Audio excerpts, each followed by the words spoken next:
La Iglesia Católica es, sin duda, la institución más antigua de Occidente. Y la guardiana de lo que muchos llaman el techo de cristal más alto del mundo. Exacto. Hoy nos vamos a sumergir en un documento de análisis que se atreve a hacer una pregunta que, bueno, que suena a ciencia ficción, pero que es muy reveladora. ¿Qué pasaría si el próximo papa fuera una mujer? Esa misma. Y el objetivo aquí no es solo especular, no. Es usar esa pregunta como una especie de bisturí para examinar las ondas de choque que un evento así provocaría. ¿A través de la teología, de la estructura de poder del Vaticano? Y por supuesto de la fe de más de 1.000 millones de personas.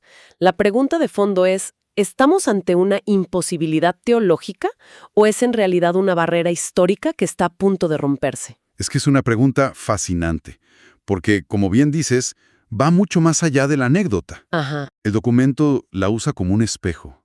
O sea, al imaginar una papisa en el balcón de San Pedro, lo que vemos reflejado es cómo entendemos la Iglesia. ¿Cómo la vemos? Si la vemos como una fortaleza de verdades inmutables, talladas en piedra para siempre, o si es un cuerpo vivo. Una institución que tiene que evolucionar para sobrevivir. Exactamente.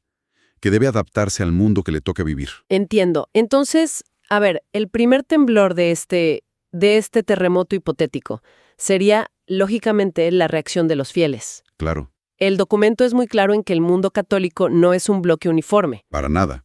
Sugiere que la respuesta sería una mezcla explosiva de júbilo y caos absoluto. Precisamente.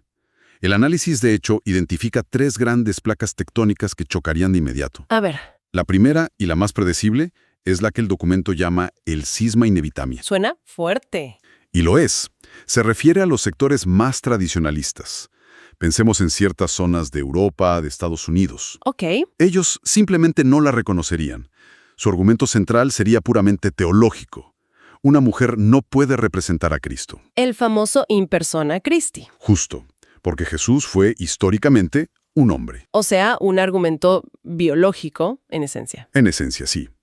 Y es un argumento que tiene un peso de 2000 años de historia, ¿no? Claro. Para ellos no sería una opinión, sino una cuestión de validez sacramental. ¿Y hasta dónde llegarían? El documento predice que podrían llegar al extremo de declarar la sede vacante. Que significa que el trono de Pedro está vacío. Literalmente. La considerarían una hereje, una usurpadora y se separarían. Crearían un cisma como no se ha visto en siglos. Suena a una reacción radical, pero entiendo que para ellos sería defender la esencia de su fe. Totalmente. Ahora, el análisis debe plantear un escenario opuesto, porque la Iglesia es inmensa. Completamente opuesto. Y aquí es donde la geografía se vuelve crucial. El sur global. La segunda gran reacción, la revolución del sur global como la llama el documento. Pensemos en América Latina, en África, Filipinas. Lugares donde las mujeres son la base. Son la columna vertebral de la vida parroquial.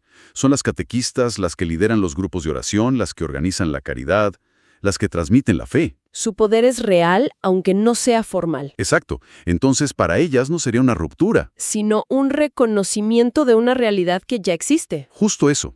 El documento sugiere que en estos lugares la aceptación podría ser masiva, entusiasta. No solo una aceptación pasiva. No, una verdadera revitalización de la fe. En un contexto donde la Iglesia Católica pierde terreno frente al secularismo o al crecimiento de los pentecostales, una papisa podría ser vista como una figura que por fin entiende su realidad, Un símbolo de inclusión potentísimo. que podría atraer de vuelta a muchísima gente. De acuerdo. Tenemos a los tradicionalistas atrincherados y al sur global celebrando. Son dos extremos. Pero, ¿y la gente que está en medio? Me imagino que la edad es un factor clave aquí. Sí. Y esa es la tercera reacción. El documento la describe como la paradoja generacional. Y es la más compleja. ¿Por qué? Por un lado están los jóvenes, incluso los católicos no practicantes o los que se alejaron. Ajá. Ellos podrían ver la elección de una mujer como la señal definitiva de que la Iglesia por fin está entrando en el siglo XXI. Un titular que grita, por fin, se pusieron al día. Eso mismo. Un gesto de modernidad que haría que muchos volvieran a prestarle atención. Una oportunidad de reconectar con un público que la ve como anacrónica. Justo. Pero la otra cara de la paradoja afecta a las generaciones mayores, a quienes crecieron con una imagen muy clara de lo que es la Iglesia, el sacerdocio, el Papa. ¿Para ellos sería un shock? No un simple cambio. Sería una fractura en los cimientos de su identidad religiosa, ¿Podrían sentir que la iglesia que amaron simplemente ha desaparecido? provocando una crisis de fe muy personal, muy dolorosa. Sería como si las reglas del juego de toda su vida cambiaran de la noche a la mañana. Entiendo perfectamente la conmoción externa, pero el documento argumenta que ese es solo el primer temblor. Es la superficie. Verdadero terremoto ocurriría dentro de los muros del Vaticano.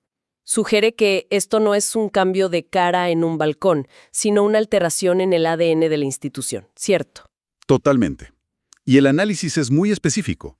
Detalla 3 cambios estructurales que serían sísmicos. El primero, El más evidente. El fin del celibato obligatorio para el sacerdocio. la lógica parece directa. Es que lo es.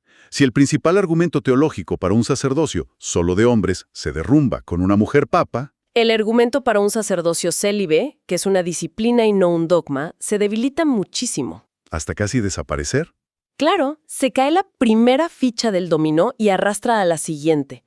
Y el documento incluso lleva esta idea a una consecuencia más doméstica. sí, lo hace con una pregunta que es mitad provocación, mitad análisis serio. ¿Podría existir un primer caballero en el Vaticano? ¡Wow! Imagínate el protocolo, la pareja de la papisa viviendo en el Palacio Apostólico. Hoy suena a comedia, pero expone lo radical del cambio.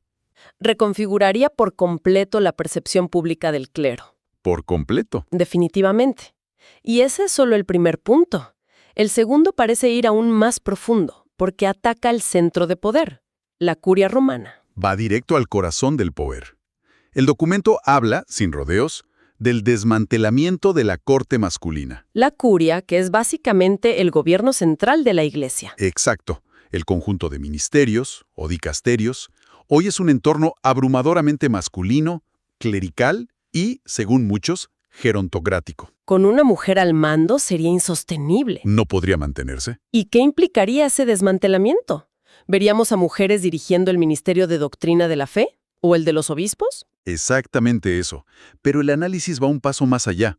Sugiere que no solo cambiaría quien toma las decisiones. Sino cómo se toman. Exacto. Se podría pasar de un estilo de liderazgo muy vertical, jerárquico, casi monárquico, a un modelo de gestión más circular, más colaborativo. Un estilo que a menudo se asocia con liderazgos femeninos. En otros ámbitos sí. No se trata solo de poner mujeres en los mismos puestos, sino de cambiar la cultura de poder. Un cambio de cultura que nos lleva al tercer punto, que es probablemente el más sensible, el dogma. ¿Cómo afectaría a una papisa a las enseñanzas sobre sexualidad o familia? Aquí el documento postula una reorientación, más que una revolución inmediata. ¿En qué sentido? Temas como la anticoncepción, la postura sobre los divorciados vueltos a casar, la bioética, todos serían revisados con una sensibilidad distinta. Una perspectiva vital diferente. Claro, no significa que los dogmas se borren, pero el enfoque podría cambiar drásticamente. Quizás de una teología centrada en la ley y la prohibición, a una más enfocada en el acompañamiento pastoral, la misericordia. Para millones de católicos, ese cambio alteraría por completo su relación con la institución. Totalmente. No sería algo abstracto. Sin embargo, el análisis no peca de ingenuo y, después de pintar este escenario, introduce un giro muy crítico. Así es. Plantea una pregunta muy incómoda. ¿Tener una mujer papa beneficiaría realmente a las mujeres? Y aquí es donde el documento muestra su mayor fortaleza. Explora la tensión entre dos ideas radicalmente opuestas. ¿Cuáles son? Por un lado, presenta lo que llama la trampa de la estructura. Suena ominoso. Este argumento sugiere que una mujer que llega a la cima de una estructura tan patriarcal, para sobrevivir y ser respetada, podría verse forzada a replicar los mismos patrones masculinos de poder. El famoso síndrome de Margaret Thatcher, ¿no? Una líder que para consolidar su autoridad en un mundo de hombres termina siendo más dura que ellos. Exactamente. Podría convertirse en la principal guardiana del sistema que en teoría venía a reformar. ¿Se vería obligada a ser más papista que el Papa, con perdón de la ironía? Es una ironía perfecta.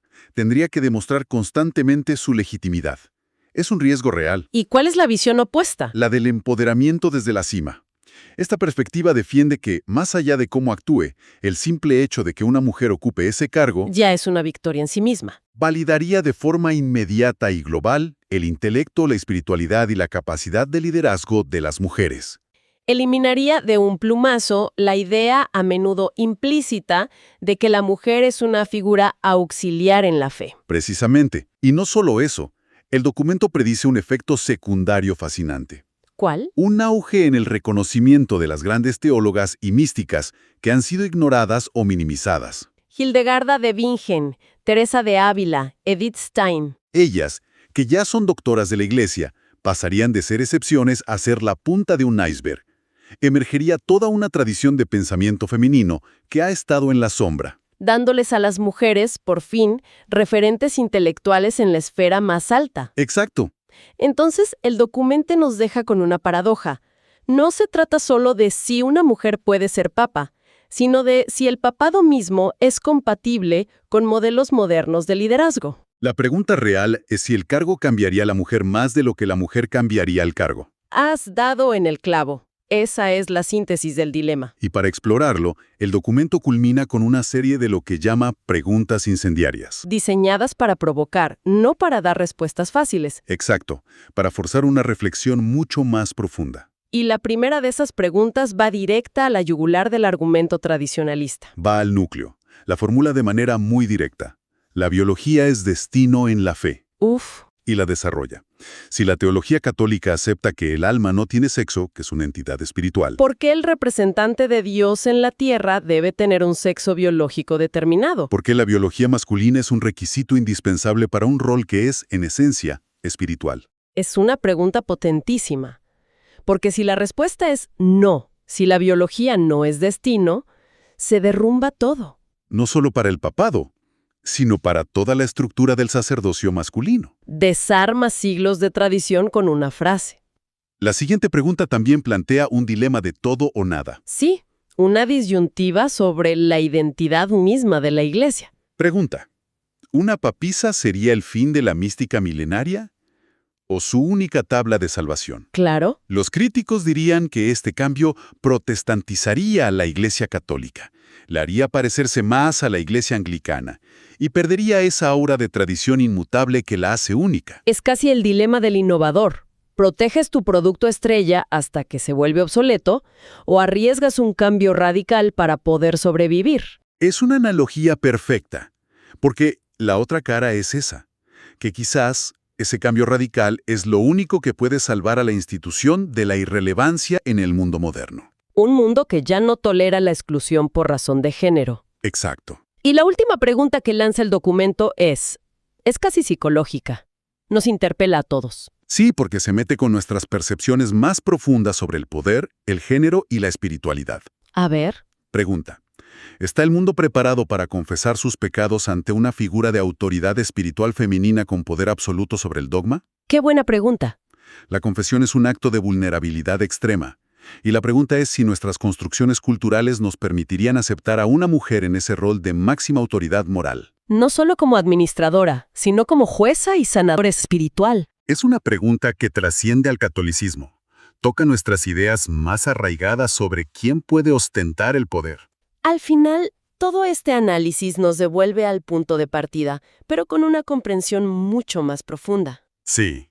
La figura hipotética de una mujer papa funciona como un catalizador, una prueba de fuego que nos obliga a decidir si vemos la tradición como un museo intocable o como un río vivo. Que mantiene su esencia mientras fluye y se adapta. El debate, como concluye el documento, no es solo sobre el género, es sobre la naturaleza del poder, el significado de la tradición y, en última instancia, sobre la supervivencia de una institución milenaria. Exacto. Y para cerrar, creo que vale la pena dejar resonando una de esas preguntas disruptivas, la que resume el núcleo de todo este debate. ¿Cuál? Es una que, independientemente de la respuesta que cada uno le dé, nos obliga a pensar. La pregunta es simple, pero demoledora. Si el alma no tiene sexo, ¿por qué el representante de Dios en la tierra debe ser biológicamente varón?